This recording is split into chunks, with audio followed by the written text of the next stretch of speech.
다 같이 성경을 들고 일어서시기 바랍니다. 봉독해 드릴 하나님의 말씀은 에베소서 5장 18절 말씀 먼저 봉독해 드리겠습니다. 술 취하지 말라 이는 방탕한 것이니 오직 성령으로 충만함을 받으라. 아멘. 누가복음 6장 보겠습니다. 또다시 누가복음 6장 27절에서 31절까지만 제가 봉독해 드리겠습니다. 누가복음 6장 27절에서 31절까지입니다. 이것은 하나님의 말씀입니다. 그러나 너희 듣는 자에게 내가 이르노니 너희 원수를 사랑하며 너희를 미워하는 자를 선대하며 너희를 저주하는 자를 위하여 축복하며 너희를 모욕하는 자를 위하여 기도하라. 너의 입뺨을 치는 자에게 젖뺨도 돌려대며 내 겉옷을 빼앗는 자에게 속옷도 거절하지 말라. 내게 구하는 자에게 주며 내 것을 가져가는 자에게 다시 달라 하지 말며 남에게 대접을 받고자 하는 대로 너희도 남을 대접하라. 아멘. 네, 자리에 앉으시기 바랍니다. 오전 예배 시간에는 지난주에 이어서 성령 충만을 받는 방법에 대해서 말씀을 드렸습니다. 지금 에베소서 5장 이제 18절 말씀에서 지금 계속 머무르는 거예요. 그러니까 지지난주 오후 예배 때에 에베소서 5장 18절 말씀을 제가 전하면서 오직 성령의 충만함을 받아라. 그러니까 이 말씀에서 지금 이제 지난주에 2시간 했고 오전에 또 1시간 했고 지금 1시간 하면 성령 충만 시리즈로 제가 이제 소제목을 잡았습니다. 제 성령 충만 시리즈 4번째 시간이 됩니다. 사실 성령 충만을 받으라 이게 간단하게 넘어갈 만한 내용은 아닙니다. 이게 너무나 중대하기 때문에 이게 어떻게 보면 성령론에 해당이 되는 부분이고 또 성령론을 전체적으로 취급을 하려고 하면 1년이 넘게 걸려요. 저는 충분히 1년 넘게 성령론에 대해서 설교할 수 있습니다. 충분히 할 수 있지만 또 에베소서를 지금 주해 설교를 해나가는 과정 속에서 지금 이제 엄청난 중요한 주제에 지금 딱 부딪혔기 때문에 이 부분을 어느 정도는 그래도 중요한 의미의 부분을 좀 우리가 이해를 하고 지금 넘어가야 됩니다. 우선 에베소 5장 18절 말씀을 다시 원어를 보면은 알라 플레리스세 엔 푸뉴마티 이렇게 되는 거예요. 원어를 보면 알라 오직 그러나로도 번역이 되고요. 알라가 그다음에 플레리스세는 충만하다라고 하는 플레로의 명령 현재 수동 2인칭 남성 복수입니다. 그러니까 수동태이기 때문에 충만해져라. 현재이기 때문에 계속 충만해지라고 하는 것이고 명령형이기 때문에 취사 선택이 아닌 이거는 모든 그리스도인이라면 이 명령을 다 따라야 됩니다. 그리고 엔 푸뉴마티 성령에 의하여 by the spirit으로 해석하는 게 좋아요. by요. 그러면 성령에 의하여 충만해져라. 그래서 현재형의 그 시제를 집어넣는다면 너희들은 계속해서 성령에 의하여 충만하게 되어지는 삶을 살아가라. 이렇게 이 본문을 해석을 하면 됩니다. 그렇다면 우리가 성령으로 충만해지려면 어떻게 성령으로 충만해질 수 있을까요? 우리에게는 그게 관건이에요. 그래서 지난주에 제가 사도행전 2장에 오순절에 임한 성령의 충만, 성령 세례죠. 그 부분에 대해서 말씀을 드리면서 성령 충만은 언제 받았느냐? 기도할 때 받았습니다. 근데 오순절에 이 사도행전 2장에 나타난 오순절의 성령은요, 그냥 무작정 이들이 기도한 게 아니거든요. 1장 4절에 보면 예수님께서 이미 언약적인 계시를 주셨죠. 아버지께서 약속하신 성령을 너희는 예루살렘을 떠나지 말고 기다려라. 줄 때까지 몇 날이 못 되어서 너희는 성령으로 세례를 받기 때문에 기다려라. 그래서 한 500여 명 정도가 예수님의 승천을 목격했고 사도행전 2장의 오순절날에 성령을 받은 사람들은 약 120명 정도입니다. 이들이 이제 예수님 승천에 하신 광경을 목격하고 한 열흘 정도 이제 계속 예루살렘에 머물러서 이들이 이제 기도하면서 약속하신 성령을 기다리다가 오순절날이 이를 때에 성령이 그 무리 가운데에 임하셨다. 그러니까 이제 그 임하셨다라고 하는 동사를 보면은 수동태란 말이에요. 그러니까 외부에서부터 그들에게 성령이 임한 거잖아요. 그러니까 하나님이 그 성령을 그들에게 부어주셨다. 이게 수동태란 말입니다. 그래서 이제 지난주에는 기도를 우리가 할 때, 이것도 이제 오순절의 성령의 약속에 대한 언약은 우리는 이제 단회적으로 봅니다. 그러나 역사는 계속 나타나요. 지금도 성령 세례, 성령 충만, 지금도 계속 그 성령님이 세상 끝날 때까지 역사하시는 거고, 그래서 이제 우리가 기도할 때 성령으로 충만하고 세례를 받는다라고 말씀을 드렸고, 이제 오늘 오전 예배 시간에는 그럼 성령 충만이 꼭 기도할 때에만 성령 충만을 우리가 경험을 하느냐? 아니죠. 여러 가지의 모습이, 여러 가지의 상황에 따라서 양태가 있습니다. 여러 가지의 상황에 따라서 성령이 충만하게 되는데, 그래서 제가 오전 예배 설교에는 말씀을 들을 때, 하나님의 말씀을 들을 때 그때 성령이 충만하게 임하시는 거예요. 이게 놀라운 일입니다.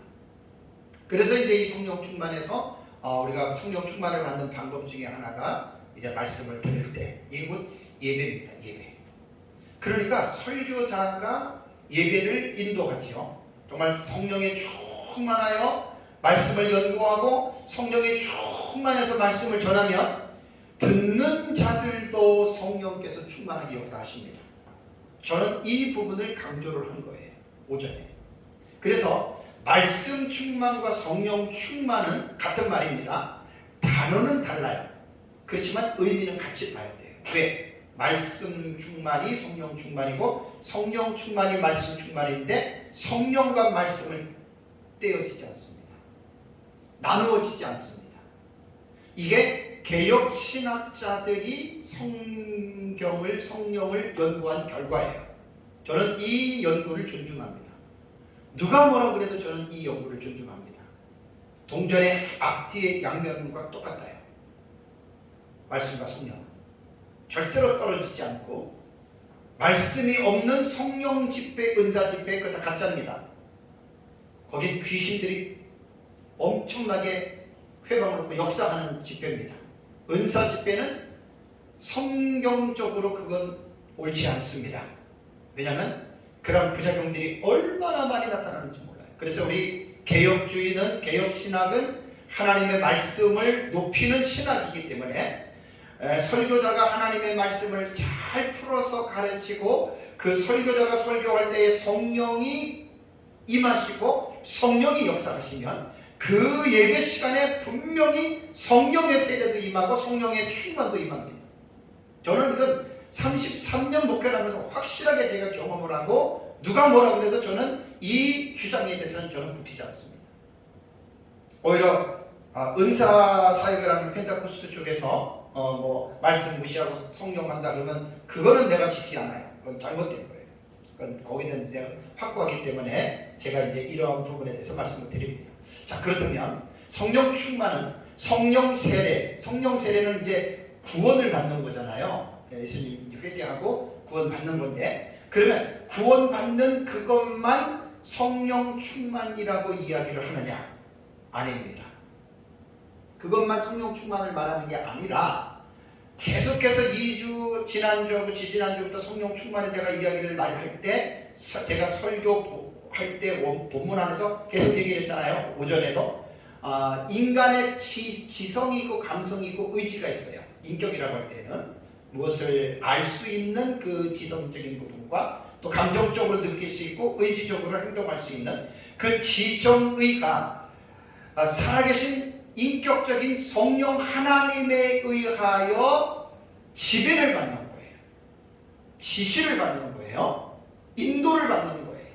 때로는 감동을 받고 때로는 그 성령 하나님에서 책망을 받고, 때로는 그 성령 하나님께서 위로해 주시고, 때로는 그 성령 하나님께서 힘을 주시고, 때로는 그 성령 하나님께서 우리 그 연약한 저희들을 계속해서 우리에게 감동, 감화를 주셔서 우리로 하여금 그 하나님의 성령의 뜻대로 살아가게 하시는 그 힘이 바로 성령 충만입니다. 플레리스세, 충만해져라. 그래서 수동태이기 때문에 성령 충만을 주시는 이 공급자는 바로 하나님이시다라고 하는 말입니다. 왜 우리가 성령 충만해야 할까요? 아침에 충만했다고 점심에 충만한 게 아니고, 오늘 충만했다고 내일 충만해지는 게 아닙니다. 성령 충만은 늘 우리들의 삶 속에서 순간순간마다 그 하나님의 성령이 우리 안에서 가득 차고, 그 하나님의 성령이 우리의 마음속에서 계속해서 풀로 넘쳐야 됩니다. 에베소서 5장 18절에 오직 성령으로 계속하여 충만해져라라고 하는 의미가 바로 그러한 의미입니다. 우리가 성령에 의해서 지배와 다스림을 받지 않으면 인간이기 때문에 구원을 받았어도 우리는 완성된 존재가 아니기 때문에 우리가 성령과의 관계 속에서 좀 거리가 멀어지고, 우리가 그 성령의 그 감동 속에서 우리가 멀어지기 시작하면 우리도 똑같이 세상 사람들처럼 잘못된 생각을 하고 잘못된 행동을 할 수밖에 없다라고 하는 거 기억해야 됩니다.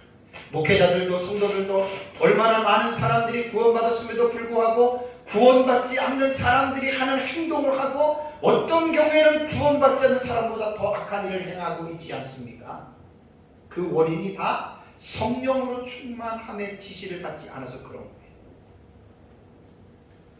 그래서 성령 충만이라고 하는 이 의미가 너무나 중요하기 때문에 제가 이 부분을 도저히 넘어갈 수가 없어서 지금 성령 충만 시리즈로 이 부분을 지금 계속해서 지금 연결하고 지금 이어가고 있습니다.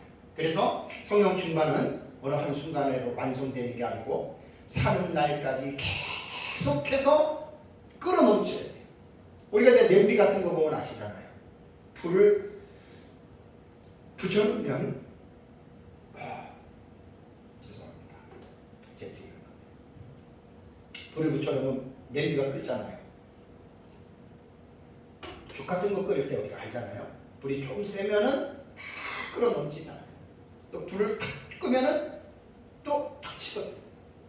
항상 성령은 우리 안에서, 그분은 우리 안에서 지금 살아계신 인격적인 하나님이에요. 성령님은. 그분이 그냥 가만히 계신 게 아니라 우리 안에서 살아계신 분이세요. 우리의 지성과 감성과 의지를 그 기능을 통해서 우리와 교제하시고 우리에게 말씀하시고 우리에게 감동하신다라고 하는 거, 이것을 꼭 기억을 해야 됩니다. 그래서 우리가 성령으로 충만하게 되어야 할 이유는 우리는 유한한 존재입니다. 불완전한 존재입니다. 또 어떤 하나님이 원하시는 그 수준 높은 기준을 비한다면 우리는 정말 무능한 존재입니다. 유한하고 불안하고 무능한 존재이기 때문에 어느 정도까지는 우리가 참을 수 있고 어느 정도까지는 우리가 감당할 수가 있는데, 그러나 인간이 감당하기 어려운 어떤 그 데드라인이 있어요. 한계선이 있어요. 그 선을 넘어가게 되면 우리는 아무것도 못합니다. 그게 인간입니다. 좀 대단한 것 같죠, 인간이라고 하는 존재가. 자, 암이 한번 걸려보세요. 시한부 선고를 한번 받아보세요. 인간이 얼마나 무능한 존재인지 모릅니다. 그래서 우리는 이 세상을 살면서 우리 인간의 힘으로 할 수 없는 일들이 너무나 많고요. 그렇기 때문에 우리는 그러한 인간이 감당할 수 없는 그러한 상황들을 뛰어넘기 위해서, 또 그 상황들을 이기기 위해서 우리가 필요한 것이 바로 성령의 충만, 성령으로 충만하게 되어줘야 된다라고 하는 것입니다. 그래서 성령으로 충만하게 되면 인간이 할 수 없는 그 일을, 그 이상의 일까지 바로 성령으로 말미암아 감동할 수 있다라고 하는 말입니다. 자, 쉬운 예를 하나 들면 뒤에 본문에서 이제 제가 설교할 때도 말씀을 드리겠는데요. 스데반이 돌에 맞아서 죽으면서도 어떻게 한 줄 아세요? 이제 뒤에 본문을 볼 거예요. 원수들을 용서했습니다. 그리고 자기를 죽이는 원수들을 위해서 기도했습니다. 여러분 어떻게 생각하십니까? 가능하다고 생각하십니까? 인간의 힘으로는 불가능한 거예요. 근데 스데반이 왜 했느냐? 결론은 성령으로 충만하게 된 상태에서 그 일을 했다는 거예요. 초대교회 시절에 로마 제국하의 기독교인들은 하나님의 말씀과 그들의 신앙을 지키기 위하여 많은 사람들이 신앙 때문에 죽었습니다. 그래서 그들은 원형경기당에서 굶주린 맹수에 의하여 먹잇감이 되기도 하고 또 나무로 이렇게 쌓아놓고 예수 믿는다는 이유 하나 때문에 불에 타서 죽는 화형의 죽음을 당하기도 했습니다. 근데 놀라운 것은 거의 진실한 그리스도인들은 앞에 있는 사람들이 짐승에게 잡혀 먹는 것을 보고 앞에 있는 사람들이 나무더미에서 장작더미에서 그 불에 타서 죽는 모습을 보면서도 결코 그들이 그 죽음을 포기하지 않았다는 거예요. 신앙을 지키기 위해서 자기 목숨을 내던졌다는 이야기입니다. 왜 그런 줄 아십니까? 그게 바로 성령으로 그들이 충만하게 되어졌기 때문에 수동태입니다. 성령이 그들에게 충만하게 역사했기 때문에 죽음의 문턱 앞에서도 곧 내가 죽는 것을 알면서도 이들은 두려워하지 아니하고 이들은 자기 목숨을 헌신짝처럼 버릴 수 있었다라고 하는 사실입니다. 이게 바로 성령 충만입니다. 다시 에베소서 5장 18절을 기억하십시오. 오직 성령으로 계속하여 충만하게 되어라. 아라 플렐로스테 그 다음에 엔 푸르마티. 오직 성령으로 계속해서 너희들은 충만하게 되어져라. 죽을 때까지 이 명령을 잊지 마시오. 명령입니다. 항상입니다. 아침, 점심, 저녁, 밤, 심지어는 꿈에서라도 하나님 성령으로 충만하게 해주세요. 그것은 곧 말씀을 많이 배우시고 말씀을 많이 먹으셔야 됩니다. 그래서 말씀을 많이 아는 사람이 사실 성령 충만한 사람이에요. 말씀을 모르는 사람은 성령 충만하지 않습니다. 왜냐하면 인간의 감정입니다. 제가 40년 예수를 믿고 33년 목회를 하면서 여러 성도들을 봐도 말씀에 뿌리가 없는 사람들은 막 좋아가지고 막 기뻐가지고 막 마음이 들뜨기는 하는데 금방 시들어져요. 왜 그런 줄 아세요? 감정입니다. 감정. 성령 충만은 말씀이 없는 사람은 성령 충만을 경험할 수 없습니다. 나는 자신 있게 말합니다. 그렇다면 첫 번째 두 가지 말씀을 드리는데 성령으로 충만해져야 할 이유. 자, 그리스도인들이 신앙생활을 하면서 가장 힘든 일이 뭘까요? 우리가 사실 우리나라처럼 자유민주주의 국가에서는 신앙의 외부적인 박해는 없어요.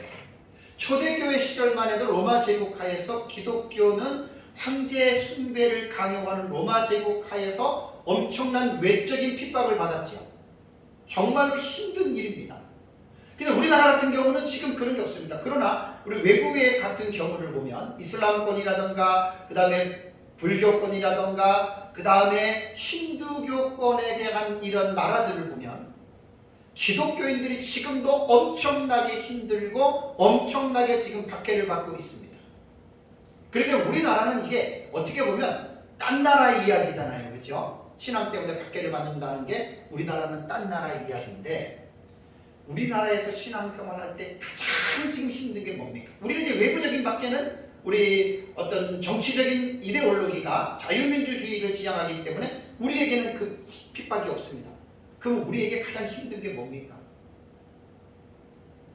하나님의 말씀을 순종하는 겁니다.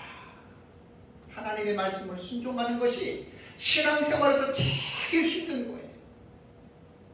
그래서 제가 그리스도인들이 왜 우리가 성령의 충만을 받아야 하느냐, 그 어려운 내 힘으로 지킬 수 없는 인간의 한계 상황을 넘어설 수 있기 위함인데, 그것이 바로 하나님의 말씀을 순종하려면 여러분이 성령으로 충만해져야 됩니다. 우리가 뭐 성경도 어느 정도야 뭐 그냥 우리 자신들이 힘으로 말씀 뭐 지키고 뭐 교회 나오는 거나 이런 것들을 우리가 어느 정도 할 수 있지만, 고강도의 말씀이 있습니다. 오늘 제가 조금 전에 여러분들에게 봉독해드린 누가복음 6장 20절 31절 그 이하의 말씀을 보면 이게 바로 고강도의 말씀인데, 제가 예수를 40년을 믿으면서 이 말씀만 생각하면 인간의 유한함, 내 자신이 얼마나 무능한지를 제가 이 말씀 앞에서는 늘 깨닫습니다. 27절을 볼까요? 이런 내용입니다. 자세한 서기도 필요 없고 주의도 필요 없습니다. 그러나 너희 듣는 자에게 내가 이르노니, 예수님이 하신 말씀입니다. 첫 번째, 너희 원수를 사랑해라. 원수가 뭐지요? 그냥 간단하게 내 마음을 서운하게 하는 그 원수 아니에요. 지나가다가 뭐 어깨 툭 치고 발 좀 밟고 그 원수 아니에요. 그런 사람들은. 원수라고 하는 말은 미움과 증오의 대상인데, 나에게 있어서 엄청나게 큰 아픔과 고통과 박해를 끼친 사람이 원수입니다. 나는 잘못한 게 없는데 상대방이 100% 잘못해서 내가 피해를 입은 겁니다. 그러니까 원수입니다. 적은 일이 아니라 엄청나게 큰 겁니다. 근데 그 원수를 사랑하라. 사랑 속에는 용서와 용납이 들어갑니다. 여러분 쉽겠습니까? 여러분들 지금까지 살면서 여러분들의 마음에 원수 같은 사람이 없을 수는 없겠죠. 예수를 믿어도 아예 어떤 사람은 그 사람 생각하지도 않고 쳐다보지도 않는 대상이 있을 수 있습니다. 그런 사람을 사랑하는 겁니다. 어떤 사람은 그러잖아요. 내가 다 용서해도 너만큼은 내가 용서 못한다. 그게 원수입니다. 그런 원수를 사랑하는 게 쉬울까요? 못합니다. 두 번째는 너희를 미워하는 자를 선대해라. 까닭없이 미워할 수도 있고 어떤 불의한 이유와 목적을 가지고 나를 미워하는 상대가 있을 수 있습니다. 정말 나도 밉지요. 근데 여러분 그 나를 미워하는 자에게 선하게 내가 선하게 대해줄 수 있습니까? 그 사람을? 인간의 힘으로 불가능한 거예요. 우리는 그저 사람 앞에서 속은 이게 나오지만 겉으로는 막 사랑하는 것처럼 우리는 그런 쇼를 잘합니다. 우리는 그런 연기를 잘합니다. 원래 죄인들의 특성이 그런 걸 잘하는 거거든요. 미워하는 자를 선대할 수 있습니까? 인간은 힘으로 못합니다. 세 번째는 너희를 저주하는 자를 위하여 축복하라. 상대가 나를 저주합니다. 벼락을 맞아서 죽으라는 등, 가족들이 다 죽으라는 등, 뭐 병에 걸려 죽으라는 등, 사업이 망하라는 등, 여러분 나를 이렇게 저주하는 사람에게 여러분 그 사람의 축복할 수 있습니까? 그 사람의 복을 빌어줄 수 있습니까? 여러분 이거 인간은 못합니다. 네 번째, 너희를 모욕하는 자를 위하여 기도하라. 나의 인격과 나의 자존심을 짓밟고 나를 모략으로 나를 험담하고 시기하고 질투하고 그렇게 나를 모욕하고 우리의 가족을 모욕하고 우리의 그룹을 모욕하는 그 사람으로서 여러분 진짜 기도할 수 있습니까? 우린 이런 기도 하겠죠. 하나님 저 사람 벼락에 맞아 죽거나, 하나님 저 사람 세상에서 데려가거나, 하나님 저 사람 불구자가 되거나, 우리는 그렇게 기도할 수 있겠지만 예수님의 말씀은 그렇게 기도하라는 말이 아닙니다. 나를 모욕하는 사람도 저주하는 자를 축복한 것 같이 그 사람을 위해서 그 사람이 잘 되기를 기도해 주라라고 하는 그런 말입니다. 제가 신학교 다닐 때, 대학교 다닐 때입니다. 지금도 눈에 선합니다. 지금은 이제 없어졌겠지만 불광동 쪽에 가면 휴자리 기도원이 있습니다. 옛날에 우리 은사 목사님께서 즐겨 가시던 기도원이었는데, 신학대학교 다닐 때 효자리 기도원에 가서 큰 바위가 있어요. 냇가에. 지금은 어떻게 된지 모르겠어요. 제가 거기는 지금 기억도 안 나고 한번 또 한번 가보고 싶은 마음이 지금 갑자기 생깁니다. 아주 큰 바위에 앉아서 아침에 이제 일어나가지고 성경을 보는데 누가 보면 요 본문을 본 거예요. 와, 바위에 앉아서 이 글을 제가 봉독해드리는 그들을 읽으면서 제가 얼마나 울었는지 몰라요. 막 통곡에 가까운 막 울었어요. 제가 왜 울은 줄 아세요? 도저히 이거는 이 말씀의 의미를 읽는 순간에 성령님이 깨닫게 하는데 도저히 내가 이걸 할 수 없는 거예요. 도저히 내가 이거 죽었다 깨나도 이거는 내가 할 수 없다. 그래서 내가 울은 거예요. 아, 하나님, 나는 이거 못합니다. 그러니까 나에게는 이런 말씀 보여주지 마세요. 그럴 수도 없는 거고 늘 말씀이 우리에게 주어진 것이고, 그래서 이걸 울면서 그랬습니다. 하나님, 저 이거 못합니다. 원수 사랑하고 미워하는 자를 선대하고 저주하는 자를 위해서 축복하고 모욕하는 자를 위해서 기도하는 거, 저 이거 도저히 못합니다. 그러나 하나님, 예수님이 우리에게 이렇게 하라고 말씀하셨기 때문에 이렇게 할 수 있는 힘을 제게 주시옵소서. 이게 바로 성령 충만이에요. 이게. 그리고 40여 년 동안의 신앙생활 속에서 내 주변에서 뭐 가끔 저의 마음을 조금 이렇게 안 좋게 하는 사람들이 있을 수 있습니다. 저는 그런 사람 절대로 기도하거나 축복하거나 선대하거나 용서 못합니다. 근데 이 말씀이 떠오를 때마다 제가 이 말씀을 붙잡고 하나님 앞에 기도했던 내용입니다. 하나님, 나 저 사람 보기 싫습니다. 그러나 예수님이 말씀하신 것처럼 내가 저 사람 날 미워해도 내가 저 사람 선대하고 나를 저 사람이 원수처럼 생각이 돼도 사랑하고, 그래서 이 말씀을 가지고 기도하면서 지금까지 제가 살아오고 있습니다. 여러분들은 지금 이 말씀대로 이렇게 살 자신이 있습니까? 여러분들 정말 주변에 이런 사람들이 여러분들 주변에 가까이 있다면 그냥 여러분들의 힘과 능력으로 이렇게 할 수 있습니까? 못합니다. 어느 누구도 못합니다. 배우들은 자기의 본심이 아닌 배우이기 때문에, 다른 사람의 역할이기 때문에 그럴듯하게 눈물도 흘리고 그럴듯하게 그들은 그 연기를 해낼 수는 있을지 몰라도 본성과 본질은 절대로 그렇게 할 수 없다라고 하는 사실. 그 다음에 29절에도 너의 입뺨을 치는 자에게 젖밤도 돌려대고 내 겉옷을 빼앗는 자에게 속옷도 거절하지 말라. 내게 구하는 자에게 주며 내 것을 가져가는 자에게 다시 달라 하지 말며 남에게 대접을 받고자 하는데도 너도 남을 대접하라. 성경은 한 구절 한 구절 한 말씀 한 말씀이 나를 향한 말씀입니다. 단순히 이 말씀을 감성적으로 깨닫고 느끼고 즐기라고 준 말이 아니라 이 말씀대로 너가 살아가라, 이 말씀대로 너가 순종하라고 우리에게 주신 말씀들입니다.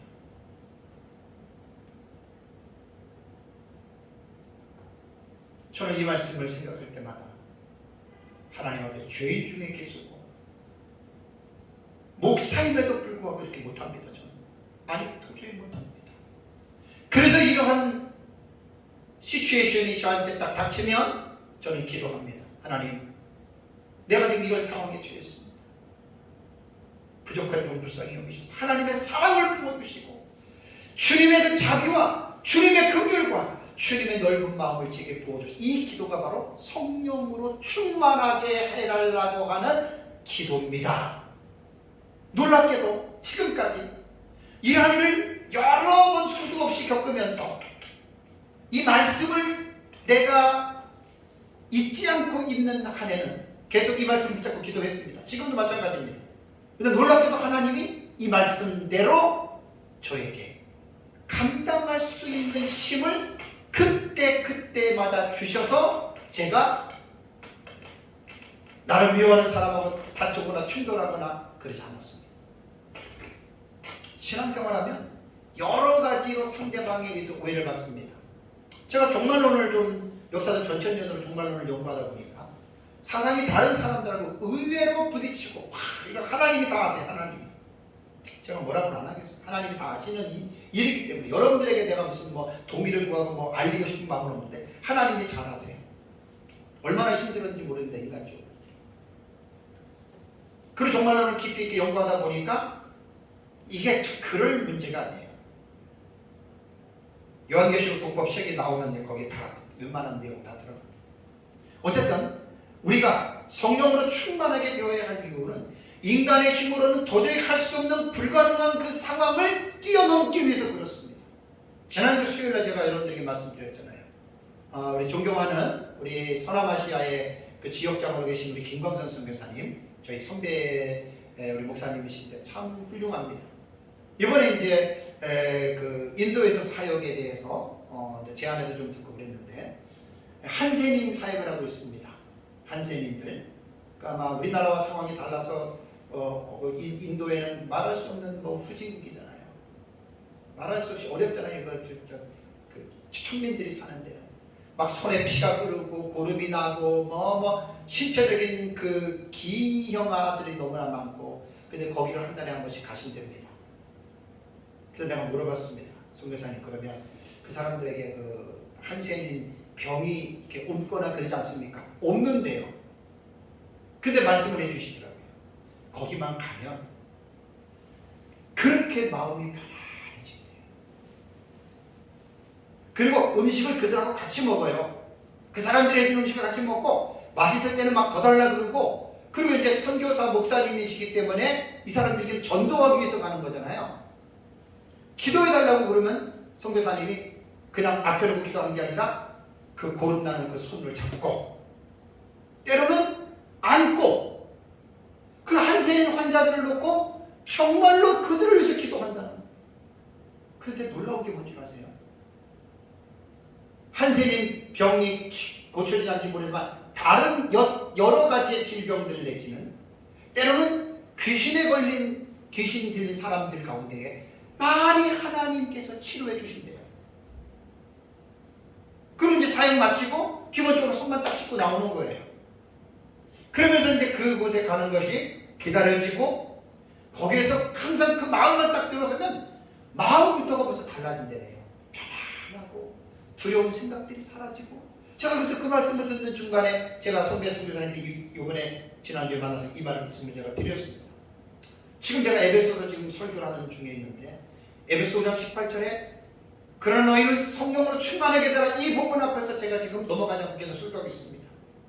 우리 선교사님을 보니 내가 이 말씀이 생각이 나서 제가 말씀을 드렸습니다. 제가 말씀을 드렸습니다. 이게 성령 충만이 그거예요. 이게 수동태잖아요. 그러니까 인간적으로는 여기 가가지고 또 뭐 사역하다가 환생이 병 올무, 인간이기 때문에 그런 생각할 수 있습니다.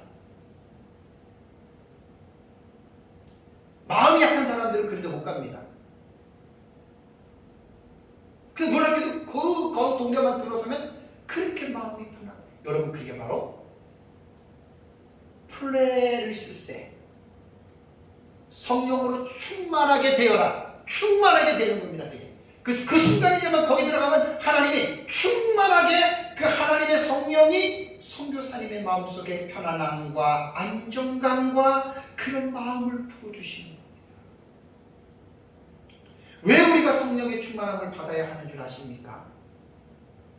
우리는 유한합니다. 우리는 부족합니다. 제가 유창하게 설교를 하고 제가 유창하게 좋은 말을 할 수 있어도 어떠한 상황에 들어가면 저도 못합니다. 그게 저의 모습이고 그게 우리 인간의 모습입니다.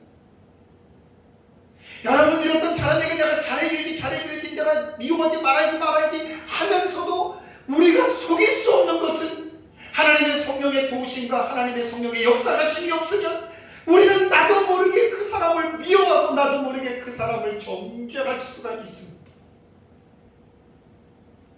왜 우리가 성령 충만을 받아야 하는 줄 아십니까? 인간의 유한함 때문에, 내 힘으로 할 수 없는 그 일을 나는 못하기 때문에 성령이여 내게 임하셔서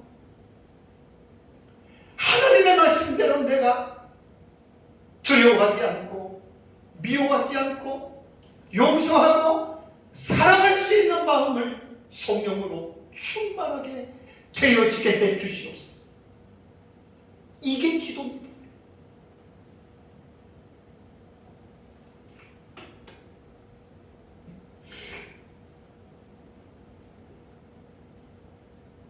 얼마나 인간이 연약한지 모릅니다. 그래서 그 선교사님을 보면서 마음속으로 하나님을 찬송했습니다. 제가.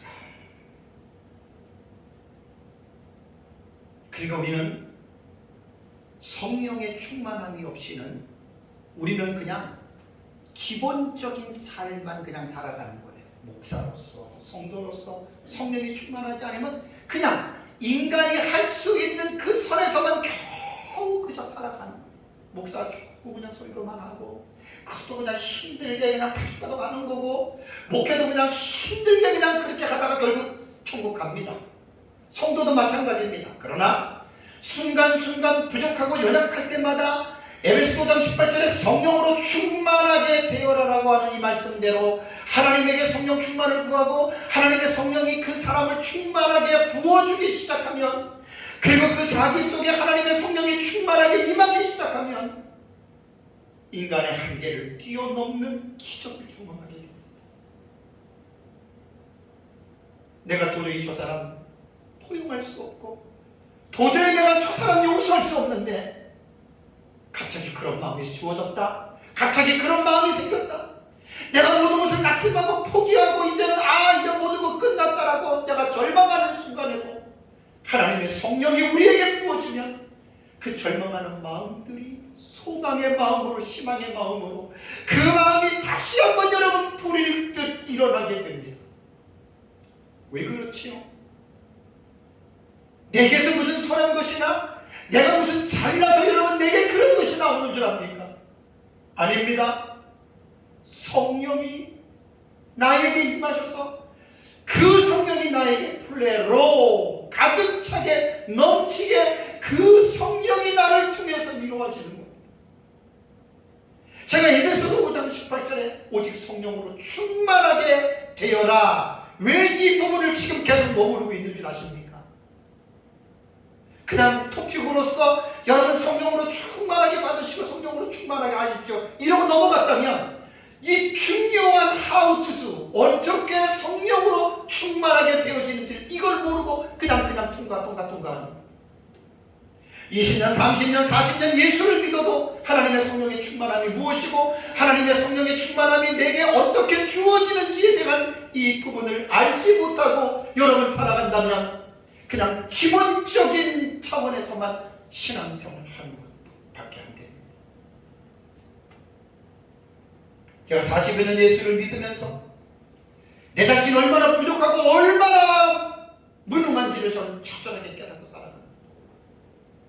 그래서 저는 하나님의 성령의 충만함이 없이는 저는 살 수 없습니다. 단 한순간이라도 저는 못 삽니다.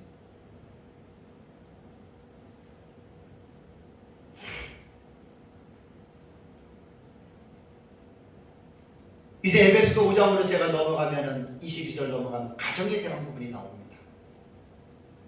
가정사역을 23, 4년 전에 공부를 했기 때문에 그때 공부한 것을 다 제가 한번 좀 정리를 한번 해보려고. 아마 가정사역에 대한 본문은 조금 오래 설교를 할 생각입니다. 너무나 중요합니다. 가정에서도 제일 중요한 게 부부관계입니다. 성령 충만하게 부부관계를 하지 않으면 그냥 예수 믿는 사람은 똑같습니다. 안 믿는 사람들 별 차이 없습니다. 가정에서 그렇게 자기가 가지고 있는 유한함과 무능함 가운데 살아가니까 부부간에 싸우는 거예요. 목사와 사모도 싸우고 성도도 집안에서 싸우고, 그건 그리스도인의 모습이 아닙니다. 피차의 가족 모두가 성령으로 충만하게 되어 보십시오. 그 가정이 바로 하나님의 나라의 한 단면을 보는 것처럼 가정이 아름답고 행복한 가정으로 여러분 들어갈 수 있습니다. 그래서 플레리스세 명령형 현재 수동태 2인칭 남성 복수입니다. 모든 그리스도인들은 예수를 믿었다면 명령입니다. 성령으로 충만하게 되는 것입니다. 현재형입니다. 항상 계속해서 성령 충만함을 받아야 되고, 수동태입니다. 내게서 나오는 게 아니라 하나님으로부터 주어져야 된다라고 하는 사실입니다. 자, 마지막 두 번째는 성령 충만을 받은 결과를 성경 안에서 몇 구절을 보겠습니다. 자, 사도행전 7장을 보겠습니다. 사도행전 7장 54절을 보시면 우리가 잘 아는 스데반에 대한 설교입니다. 스데반. 사도행전 7장 54절을 보면은 그들이 이 말을 듣고 마음에 찔려 그를 향하여 이를 갈거라. 스데반이 유대인들을 통해서 복음을 전했죠. 스데반 정말 담대합니다. 담대하게 복음을 전했습니다. 복음을 전하니까 이스라엘 백성들이 나타나는 반응이 어떻습니까? 스데반이 55절을 보니까 스데반이 성령이 충만하여 하늘을 우러러 주목하여 하나님의 영광과 및 예수 하나님의 우편에 서신 것을 보고 스데반이 성령이 충만했습니다. 수동태입니다. 스데반 자신에게서 스스로 성령이 나온 게 아니라 성령에 의해서 스데반의 마음이 충만했습니다. 그러니 영안이 열려서 하늘을 보니까 예수님께서 하나님 우편에 서신 것을 보았다. 무슨 입신하고 예언의 영을 받아서 그런 게 아니라 성령이 충만하면 하나님이 사람마다 다르게 때때로 이러한 영적인 세계를 하나님의 영계를 열어주십니다. 그래서 스데반이 말을 하죠. 보라, 하늘이 열리고 인자가 하나님 우편에 예수님이 하나님 우편에 선 것을 보았다. 거짓말 아닙니다. 진실입니다. 57절에 그들이 큰 소리를 지르며 귀를 막고 일제히 그에게 달려들어 성 밖으로 내치고 돌로 쳤다. 여러분, 스데반이 돌 맞을 짓을 했습니까? 상 받을 일이죠. 복음을 전하는데. 근데 그 복음을 들은 완악한 이스라엘 백성들은 돌을 들어서 스데반을 돌로 쳤고, 그 다음에 증인들이 옷을 벗어 사울이라고 하는 청년의 발 앞에, 아마 이것이 사도 바울로 해석들을 합니다. 59절에 그들이 돌로 스데반을 치니 스데반이 부르짖어 이르되 주 예수여 내 영혼을 받으시옵소서 하고 무릎을 꿇고 크게 불러 이르되 이제 죽는 거였어요. 그 현장에서. 그래서 죽으면서 무슨 기도를 합니까? 주여 이 죄를 그들에게 돌리지 마옵소서 하고 이 말을 하고 자니라. 스데반이 죽었습니다. 죽기 전에 하나님의 말씀을 전할 때 유대인들이 돌을 쳤습니다. 근데 스데반은 성령 충만했습니다. 얼마나 아팠겠습니까?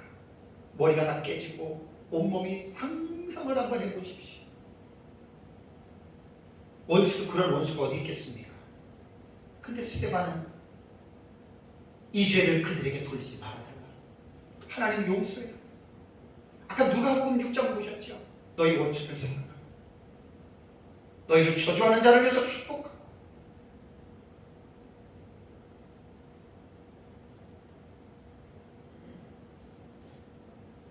그러니까 성령이 충만하면 나타나는 결과가 원수도 용서하고 포용하고 사랑할 수 있는 마음을 주는 거예요. 누가 줍니까? 내가? 아닙니다. 우리 안에는 이기적인 존재들이기 때문에 인간은 우리는 할 수 없습니다. 죄인들처럼 너희를 좋아하는 자들만 좋아할 수밖에 없는 게 우리들의 마음입니다. 그래서 우리는 성령의 충만이 필요합니다. 우리는 항상 성경을 보면서 정말 스데반이 위대해. 스데반 정말 대단해. 아브라함 대단해. 다윗이 대단해. 엘리야 대단해. 엘리사 대단해. 아사원 대단해 라고 우리는 성경을 보면서 사람을 높이고 사람에게 우리는 집중할 때가 있는데 여러분 그 잘못 본 겁니다. 스데반이 잘난 게 아닙니다. 스데반도 성경이 우리와 똑같은 사람입니다. 스데반도 유한하고 스데반도 부족하고 스데반도 자기에게 돌을 치는 자들을 사랑하고 용서할 수 있는 마음이 스데반에게는 없었습니다. 그런데 어떻게 스데반이 그렇게 할 수 있었느냐? 키포인트가 어디입니까? 스데반이 성령이 충만했다. 플레리시스 성령이 충만했다. 수동태. 여러분, 저와 여러분도 부족하고 연약한 자들입니다. 우리의 힘으로 할 수 없습니다. 우리는 사람 앞에 연기는 잘합니다. 못하지만 그런 척은 잘하지만 실제적으로 우리도 못합니다. 그래서 우리에게 성령 충만이 필요한 겁니다. 수동됩니다. 하나님이 성령을 우리에게 충만하게 해 주셔야 됩니다. 우리가 할 일은 기도밖에 없습니다. 인정하고 부족한 무능을 인정하고 하나님에게 성령의 충만함을 부어주옵소서, 이 기도밖에 없습니다. 이 같은 예는 예수님의 십자가에 죽으신 사건에서도 우리가 보게 됩니다. 누가복음 13장을 보시면 누가복음 13장 32절과 33절을 보면 또 다른 두 행악자도 사형을 받게 되어 예수와 함께 끌려가니라. 해골이라는 곳에 이르러 거기서 예수를 십자가에 못 박고 두 행악자도 그렇게 하니 하나는 우편에 하나는 좌편에 있더라. 이에 예수께서 이르시되 아버지 저들을 사하여 주옵소서, 자기들이 하는 것을 알지 못함이니이다 하시더라 하고 예수님께서 죽으셨습니다. 무슨 말이죠? 예수님을 지금 십자가에 못 박아 죽이는 그 무리들은 예수님에게 있어서는 철천지 원수죠. 예수님이 십자가에 죽으시면서 무슨 기도합니까? 저들을 죄를 용서해 주세요. 왜? 저들은 자기들이 하는 것을 알지 못합니다.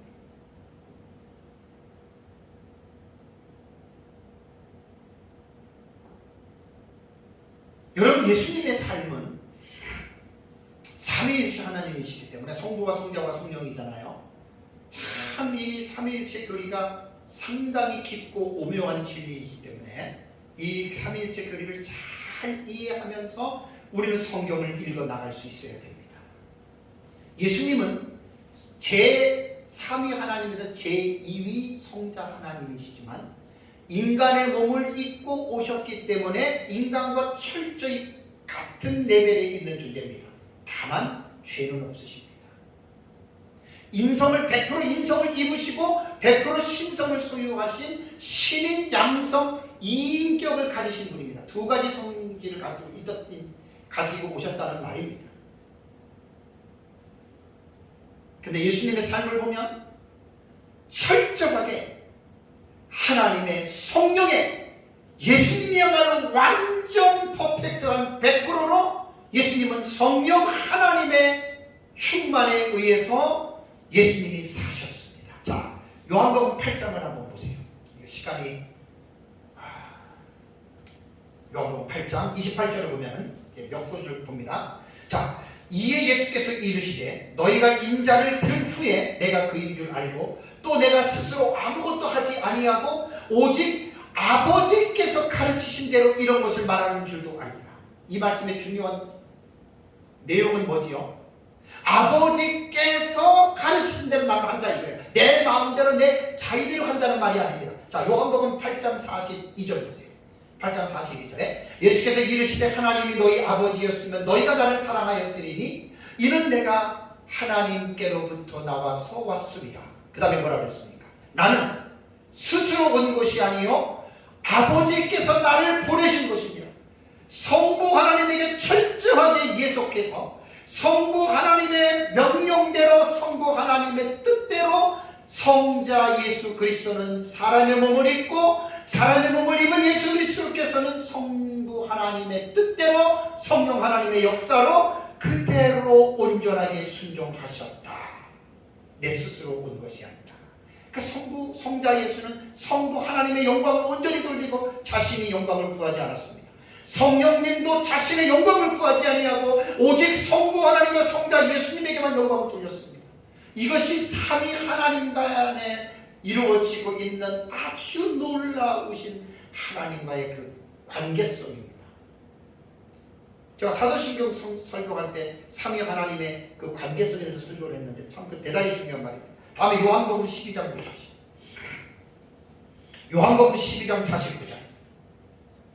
내가 내 자의로 말한 것이 아니요 자기 스스로 말한 것이 아닙니다. 뭐라 그랬습니까? 나를 보내신 아버지께서 내가 말할 것과 이룰 것을 친히 명령하여 주셨으니 저는 옛날에 이 말씀으로 너무 깜짝 놀랐습니다. 아, 예수님도 말조차도 함부로 하지 않으셨구나. 예수님이 사적인 말이든 공적인 말이든 말조차도 절대로 예수님 함부로 하지 않으셨습니다. 철저하게 아버지께서 말하라고 하신 대로 곧 성령이 예수님 안에 충만하게 역사하셨다는 말입니다. 그래서 성령 충만의 완전한 모델을 말하라면 예수 그리스도이십니다. 100% 퍼펙트입니다. 예수님의 삶 자체가 하나님의 성령으로 늘 충만하게 되셨다는 말입니다. 오전에 말씀드린 대로 성령 충만은 외적으로 나타나는 어떤 그러한 감정적인 어떤 그 에너지 차원의 그런 것만 성령 충만이 아니에요. 고요히 있어도 마음속에 내면 속에 성령이 충만하면 막 겉으로는 막 요란하게 드러나지 않아도 내면이 충만하면 얼굴이 빛이 납니다.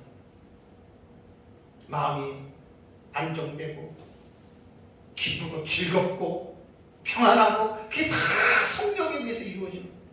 마지막으로 요한복음 14장 31절 보겠습니다. 자, 요한복음 14장 31절 오직 내가 아버지를 사랑하는 것과 아버지께서 명하신 대로 행하는 것을 세상이 알게 하려 함이로라. 일어나라 여기를 떠나자 하십니다. 철저하게 예수님은 세상에서 인간의 몸을 입고 오셨습니다. 그 두 번째 아담입니다. 예수님의 삶은 모든 인간에게 롤 모델입니다. 샘플입니다. 어떻게 육신을 입은 하나님의 자녀들이 이 땅에서 어떻게 하나님을 섬겨야 할지를 처음부터 끝까지 완전한 모습으로 예수님을 순종하면서 예수님이 그러한 삶을 사셨습니다. 어떤 사람은 예수님을 보고 기복신앙인자들은 예수님을 요술방망이로 생각하고 예수님 복 주세요, 돈 주세요, 성공하게 해주세요, 잘되게 해주세요, 성공하게 일어나게 해주세요. 이거 다 쓰잘데없는 건데 우리는 예수님을 통해서 사람이 어떻게 이 땅에서 하나님을 섬겨야 할지, 어떻게 사람을 사랑해야 할지, 그 예수님이 완전히 퍼펙트하게 3년 6개월의 공생애의 사역을 통해서, 아니 30년의 사생에도 그 가정에서 요셉과 마리아의 부모를 어떻게 섬겨야 하는지를 예수님은 온전하게 퍼펙트하게 예수님은 성령에 충만하게 사셨기 때문에 그 일을 감당할 수 있었다는 말입니다. 우리가 예수를 볼 때 어떤 목적으로 예수를 바라봅니까? 병 고쳐주세요, 귀신 쫓아주세요, 나 잘되게 해주세요, 머리 좋게 해주세요. 혹시 이러한 어떤 자기 자신의 소유예요, 자기 자신의 어떤 욕구를 충족시키기 위하여 우리가 예수를 바라본다면 예수를 잘못 본 겁니다. 예수를 잘못 본 겁니다. 우리는 예수님을 볼 때 제가 조금 전에 말씀드린 대로 예수님은 어떻게 하나님을 사랑하셨고 어떻게 사람들을 사랑하셨는지 그걸 보고 그걸 배우고, 그리고 예수님의 내면 속에는 항상 성령 하나님에 의하여 그런 온전히 차고 넘치는 플레리시스 충만하게 그가 살았다는 말입니다. 그래서 말조차도 사사로운 말을 하지 아니하고 아버지께서 내게 주시는 말, 성령께서 내게 주시는 말만 사적인 자리에서도 예수님은 말을 하셨다라는 말입니다. 제가 에베소서를 주의하면서 어리석은 말도 하지 말고 더러운 말도 하지 말고 그걸 보면서 농담도 여러분 하면 안 됩니다. 음란한 말, 어리석은 말, 희롱의 말, 에베소 우리 5장에서 봤잖아요. 제가 그 부분을 연구하고 설교하면서 이제는 그 말씀이 내 안에 충만하니까 절대로 내가 이제 그런 말을 안 하려고 해요. 정말입니다. 교회에서 큰 소리로 하면 안 됩니다. 재직회하고 당회하고 공동의회 할 때 의장하고 소리 에베소 그런 말 시끄러운 말 하지 말라고 했습니다.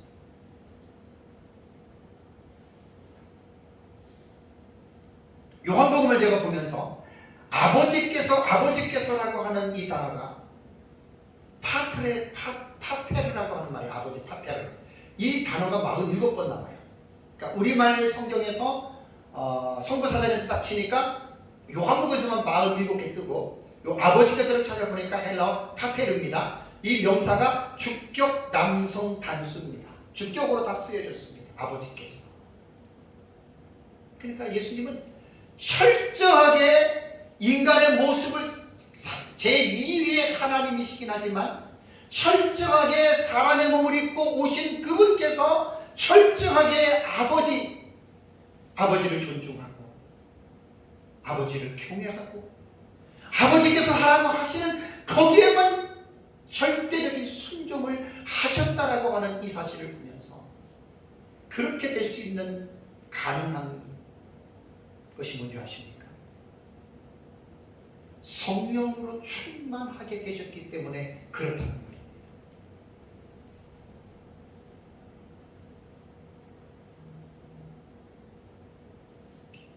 저는 오늘 본문에서 스데반과 예수님이 요거는 이제 성령 충만한 결과잖아요. 많아요, 결과는. 다음 주에 또 이제 성령 충만하게 되면 복음을 딱 전하는데 결과가 나타나요. 성경적으로 이제 보는 겁니다. 예수님의 삶과 스데반의 삶 속에서 도저히 이것은 인간의 힘으로는 할 수 없는 겁니다. 유한한 인간으로서는 도저히 할 수 없는 일들입니다. 불가능한 일들입니다.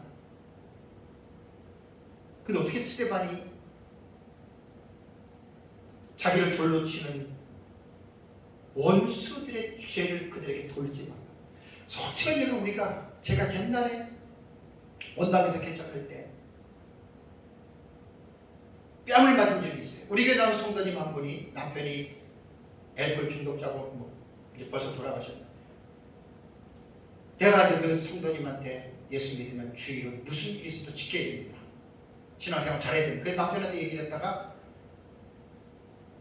당신한테 그 말한 목사가 누구야? 저를 보러 왔어요. 알코올 중독자는 술 먹고 장갑을 딱 끼고 그리고 우리 교회 왔어요. 그때 옛날에 지하실에 있습니다.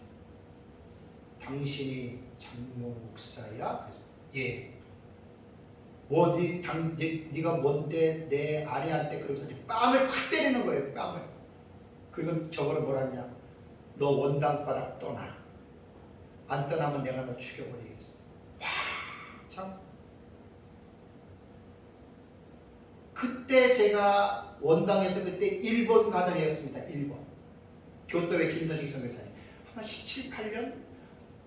17, 18년, 20년이 넘었네요. 원당에 있을 때면 지금 제가 고향에 있어서 31년이니까 한 27년 정도 됐겠네요. 와, 제가 그때요 얼마나 기도했는지 몰라요. 우리 해코지 한다 그랬거든. 원당바닥 안 떠가면 내가 너 죽여버리겠다. 무섭게 생겼어. 그 제가 늘 기도했습니다. 근데 제가 하나님 저 사람 데려가지 그런 기도는 할 수 없지요. 정말 하나님 우리한테 와가지고 해코지 않게 해주세요. 그런 기도 되게 많이 했어요. 나중에 이제 또 연결이 돼가지고 또 알코올 중독이 또 금단 현상이 오고 막 그 현상이 와서 또 그 부인이 집사님 저한테 전화해서 제가 또 가가지고 또 막 기도하면서 막 귀신 쫓는 것도 막 하고 막 또 데리고 정신병원을 2군데가 3군데를 제가 모시고 다녔습니다. 나중에 이제 들어보니까 저한테 너 원당바닥 안 떠나면 죽여버려. 그러다가 제가 일본 가기 며칠 전에 넘어져가지고 뒤에 머리가 좀 깨졌다 그러더라고요. 제가 왜 이 말씀을 드리냐면 인간이기 때문에 나에게 해를 가하는 사람들에 대해서는 나도 모르게 좀 하나님 저 사람에게 좀 뭔가 좀 이렇게 하나님 좀 채찍이나 좀 하나님 뭔가 징계해 주지 않겠습니까? 그게 인간이기 때문에 우리 안에는 그런 마음이 들 수도 있어요. 근데 여러분 스데반을 보세요. 예수님을 보세요. 오히려 저들의 죄를 용서해달라고 저들에게 저들의 죄를 돌리지 않게 해달라고 왜 예수님과 스데반이 이런 기도를 할 수 있었느냐 이 결과가 이 원인이 뭐냐는 거예요. 이게 바로 성령 충만입니다. 다시 에베소 5장 18절로 돌아가면 술 취하지 말라 이는 방탕함이니 오직 성령의 충만함을 받으라. 알라 플레리시세 엔 플류마티 오직 성령에 의하여 되라. 계속해서 충만하게 되라는 저와 여러분들의 삶이 그렇습니다. 우리는 정말 부족합니다. 온전한 사람은 한 사람도 없습니다. 인간이기 때문에 세상에서 우리는 여러 가지의 불합리한 일들을 겪게 되고 우리는 여러 가지의 그런 어려운 일들을 겪을 수밖에 없는 존재들입니다. 그럴 때 우리에게 필요한 게 뭐냐? 성령으로 충만하게 되는 길밖에 없습니다. 성령으로 충만하게 되면 스데반의 경우, 예수님의 경우, 그 외에도 성경에 보면 수도 없는 여러 가지의 증거들이 우리에게 드러납니다. 내 힘만 의지할 때는 패할 수밖에 없고 내 힘만 의지할 때는 절대로 실패할 수밖에 없습니다. 그러나 파라클레토스, 보배사 성령, 옆에서 우리를 돕고 우리 안에서 상담하고 위로하시는 그 성령님을 의지하고 그 성령님이 우리 안에 가만히 거하시는 게 아니라 그 성령님이 우리 안에서 지성과 감성과 의지를 계속해서 충만하게